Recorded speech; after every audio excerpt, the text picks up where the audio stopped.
ever done in their lives, from the moment of their birth right through the time of their close call with death. And they say that they see it all simultaneously, not with the events in temporal sequence, but rather all displayed there at once in a way that they find very difficult to describe. As those hospital walls virtually disappeared, and I saw every minute detail of my life, seeing my own cesarean section birth through the 20 years that I had lived, because I was only 20 at the time. With the light, there is this panoramic view of my life. It starts with birth. It continues right on to where we are at this point. All at the same time, I am part of the view, as well as watching it. I am actually doing these things. I guess it's a speeded up version of a camera that just runs double time or something.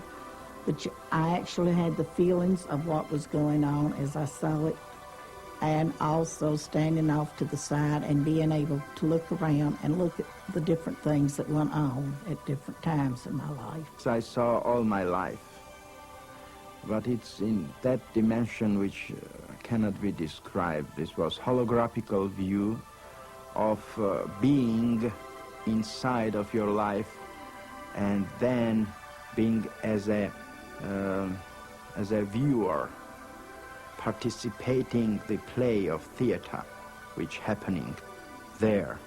But it is you, and you know that you are this. At Disney World, they have this Kodak ride where you sit in this seat and you go, there's this movie that surrounds you, and it makes you feel like you're a part of the action, and you can even get butterflies when there's a big drop or something. So it was around me in a form to where it was like I was participating, but it was participating in the mind or in thought, but it just seemed like a lifetime of pain happened in just a short period of time. If I had a panoramic view of my life, every feeling, every thought, every action, every deed, all at the same time. The same time. And as it started happening, I began to see how I affected the person that I had the encounter with, or the experience, whether it be me personally, or whether it be someone else. And then how they were affected. How it was one step removed from us and how they were affected. And believe me, there is nothing hidden in your life. If you imagine this panorama of your life as like a still pond, and each action in your life is like a pebble which you flip into that pond. Mm-hmm. At the point where that pebble impacts on the surface, you see ripples going out. Right. But he said that as these ripples in this panorama impinge on others, yep, then you can see the secondary effects going off from those people in the form of ripples. I see. So I think it illustrates how tied in we all are to one another in this life, how profoundly our actions and our feelings affect others. And of course, in this life review, we're made aware of that in a very profound way. Yeah. And people say, too, that it's not the events in your life that you would necessarily expect which get reviewed. It's not the big accomplishments, but rather the simple acts of kindness, often things that you would even have forgotten. You will see the things that you did out of your heart, helping an old woman, picking a kid up, helping someone, an action that you take, uncalculated, unthought, just out of goodness of your heart.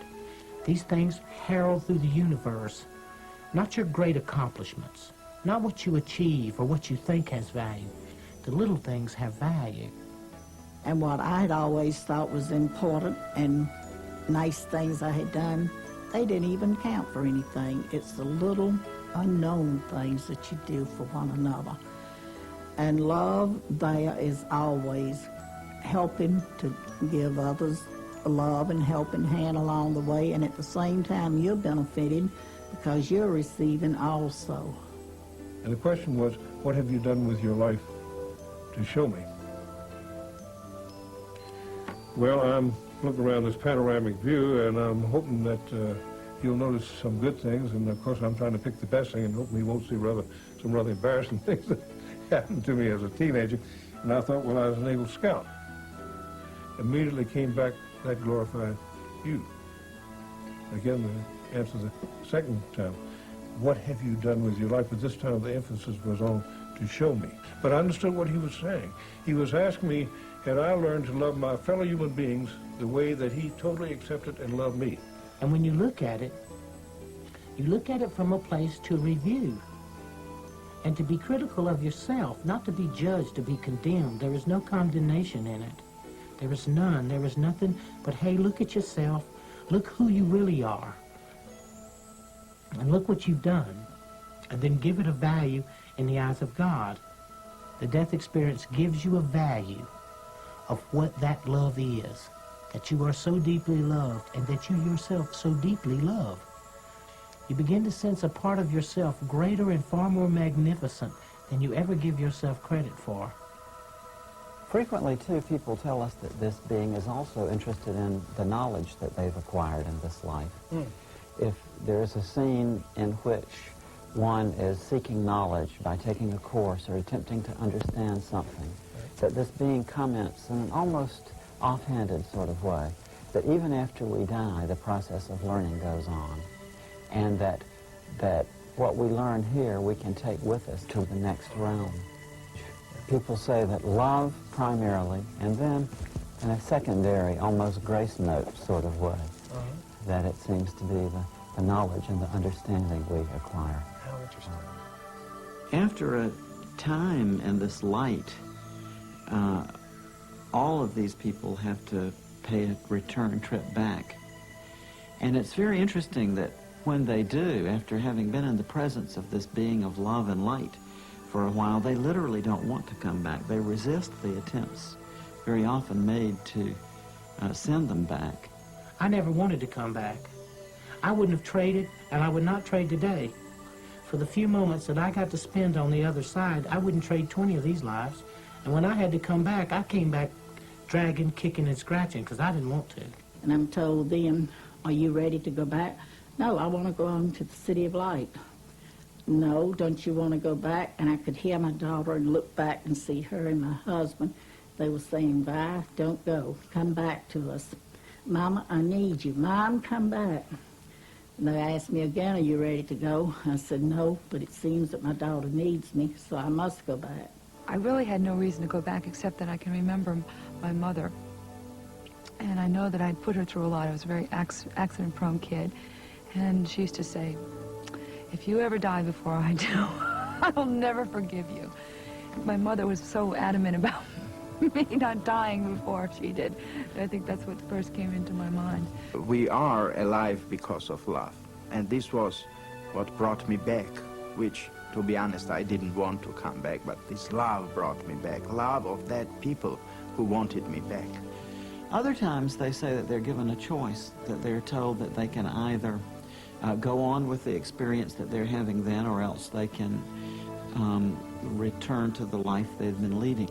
She said, you can stay here, or you can or go back. If you stay, you're going to have to go through everything that brought you to this point. And at the same time, I was seeing the things that had brought me to that point, the things in my life that were painful. There were other things, but somehow the things that had been painful were the things that made the biggest impact. And I knew that I didn't want to go through that again. So there is no way to escape that if you try to kill yourself and you succeed, somehow you're going to have to go back and live the life from the beginning and go through everything that was painful in your life, and then have to go from the point where you killed yourself also. So you're not escaping. And people will say to me, they say, well, Daniel, what about hell? I'll say, well, they didn't bring it up, and I darn sure didn't. Because maybe they might have checked and said, hey, Daniel, you're on this wrong list, you're supposed to be somewhere else.